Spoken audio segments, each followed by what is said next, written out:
बुंदेलखंड के महोबा पहुंची केंद्रीय मंत्री साध्वी निरंजन। कहा, बिना सिद्धांत के बना है इंडिया गठबंधन, नहीं होगा कामयाब। अरविंद केजरीवाल पर भी साधा निशाना तो अखिलेश पर किया तंज। जी हां, मध्य प्रदेश चुनाव प्रचार से लौटते समय रात में केंद्रीय मंत्री साध्वी निरंजन ज्योति महोबा पहुंच गईं। यहां उन्होंने पत्रकारों से बातचीत करते हुए इंडिया गठबंधन पर तंज कसते हुए कहा कि बिना सिद्धांत के जो भी गठबंधन बनता है वो कभी कामयाब नहीं हो सकता। मध्य प्रदेश में गठबंधन के सभी दल अलग अलग चुनाव लड़ रहे हैं और 24 के चुनाव में भी इनका यही हाल होगा। दिल्ली के सीएम केजरीवाल पर भी उन्होंने सीधा निशाना साधते हुए कहा कि ईमानदारी का लबादा ओढ़े होने की बात कह रहे हैं। साथ ही अखिलेश यादव पर कहा कि मध्य प्रदेश में अखिलेश यादव महारैली करें या महागठबंधन बनाएगी तो बीजेपी ही सरकार मध्य प्रदेश में। एमपी चुनाव प्रचार से वापस लौटते हुए केंद्रीय मंत्री साध्वी निरंजन ज्योति महोबा में अपने कार्यकर्ताओं से मिली और जहां बीजेपी के कार्यकर्ताओं ने फूलमाला पहनाकर उनका जोरदार स्वागत किया। इस दौरान शहर के पीडब्ल्यूडी गेस्ट हाउस में पत्रकारों से बातचीत करते हुए उन्होंने कहा कि मध्य प्रदेश में हो रहे विधानसभा चुनाव में बीजेपी को बहुमत से जीत हासिल होगी। केंद्रीय मंत्री ने पत्रकारों के सवालों का जवाब देते हुए कहा कि मध्य प्रदेश में बीजेपी सरकार के समय बहुत सारे परिवर्तन हुए हैं और विकास देखने को मिला है। सीएम रहते हुए शिवराज सिंह चौहान ने मध्य प्रदेश के किसानों और नौजवानों के लिए जो काम किया है उसकी कोई तुलना नहीं है और यही वजह है कि अब मध्य प्रदेश में भी किसान खुशहाल हैं। वहीं साध्वी ने उमा भारती के मध्य प्रदेश चुनाव से दूर रहने के सवाल पर कहा कि उनका स्वास्थ्य इन दिनों ठीक नहीं चल रहा है, जिसकी वजह से वो चुनाव प्रचार से दूर हैं।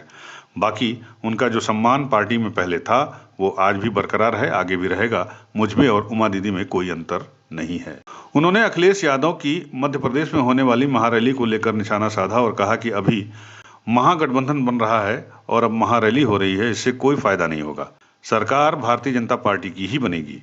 उन्होंने इंडिया गठबंधन को लेकर भी तंज किया। उन्होंने कहा कि इंडिया गठबंधन मध्य प्रदेश में एक साथ लड़ने की बात कर रहा था, लेकिन अब देख लीजिए गठबंधन के सभी दल, सपा, आम आदमी पार्टी और दूसरे दल अलग अलग चुनाव लड़ रहे हैं और यही काम 2024 के लोक चुनाव में भी करेंगे। उन्होंने दिल्ली के सीएम केजरीवाल पर भी हमला बोला। साध्वी निरंजन ज्योति ने कहा कि केजरीवाल ईमानदारी का लबादा ओढ़ चुके थे, लेकिन उनके कई मंत्री जेल में हैं और ये जनता की सेवा करने नहीं बल्कि घोटाला करके जेल गए हैं। जनता के सामने इनका असली चेहरा उजागर हो गया है और झूठ बोलकर जनता से ये कब तक छलावा करते रहेंगे। राम मंदिर निर्माण पर उन्होंने बोलते हुए कहा कि विपक्ष हम पर तंज कसता था कि किस लिए आंदोलन कर रही हो, राम मंदिर कभी बनाओगे कि नहीं बनाओगे, तारीख कब बताओगे, लेकिन हमें विश्वास था कि राम मंदिर बनकर रहेगा। विपक्षी लोग कहते थे कि मंदिर वही बनाएंगे, तारीख नहीं बताएंगे, लेकिन अब हम मंदिर भी बना रहे हैं और तारीख भी बता रहे हैं। 22 जनवरी को धूमधाम से मंदिर का भव्य उद्घाटन पूजन दुनिया देखेगी। उन्होंने मध्य प्रदेश, राजस्थान सहित अन्य राज्यों में भी सरकार बनाने का दावा किया। उन्होंने कहा कि जितना नजदीक चुनाव आएगा उतना ही साफ होता चला जाएगा ये मंजर कि हम सरकार बना रहे हैं। मोदी जी और बीजेपी की सरकारों ने काम किया है।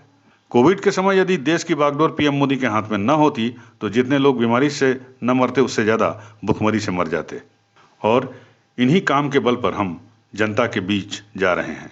हालांकि साध्वी निरंजन ज्योति ने लोकसभा चुनाव में हमीरपुर लोकसभा की सीट से चुनाव लड़ने की चर्चाओं पर विराम लगा दिया। उन्होंने कहा कि ये सब अटकलें हैं, इसमें कोई सत्यता नहीं है। उनके द्वारा फतेहपुर लोकसभा में बहुत काम किया गया है और वो दोबारा चुनाव भी फतेहपुर से ही लड़ेंगी।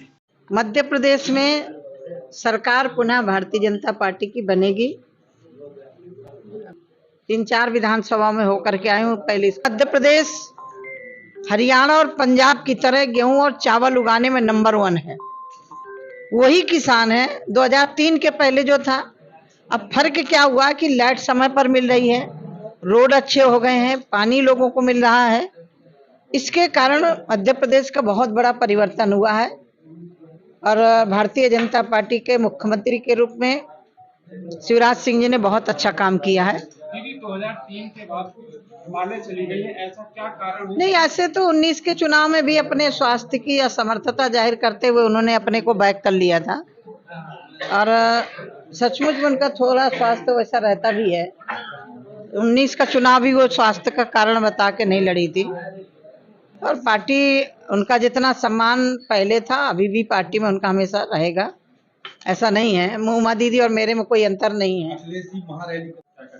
राजस्थान में सरकार हम बना रहे हैं और आने दीजिए, अब जितना नजदीक चुनाव आएगा उतना ही, क्योंकि मोदी जी ने काम किया, हमारी सरकारों ने काम किया है। कोविड के समय यदि देश के यशस्वी प्रधानमंत्री जी के हाथ में बागडोर न होती तो मुझे लग रहा है कि जितने लोग बीमारी से नहीं मरते उससे ज्यादा भूखमरी से मर जाते। यही बुंदेलखंड है जहां आए दिन किसान आत्महत्या करता था, वो छोटा किसान। लेकिन जब से प्रधानमंत्री सम्मान निधि आने लगी, अब बुंदेलखंड में कहीं भी आत्महत्या नहीं सुनाई पड़ रही है। अभी महागठबंधन हो रहा था, महारैली करें चाहे जो कुछ करें, भारतीय जनता पार्टी की सरकार बनेगी। ये तो होना ही था, पहले ही होना था। जब बन रहा था तभी हमने कहा था कि अभी तो टिकट घोषित नहीं हुए। जब टिकट, मध्य प्रदेश में देख लीजिए, इनका था कि मध्य प्रदेश मिल के लड़ेंगे, आम आदमी पार्टी भी लड़ रही है, सपा भी लड़ रही है, अन्य दल भी लड़ रहे हैं। ये 24 में यही होना है। देखिए, बिना सिद्धांत के कोई गठबंधन बनता है, उसका ह्रास यही होता है। यूपी न्यूज़ 9 के लिए महोबा से नानू जुबैर अहमद की रिपोर्ट।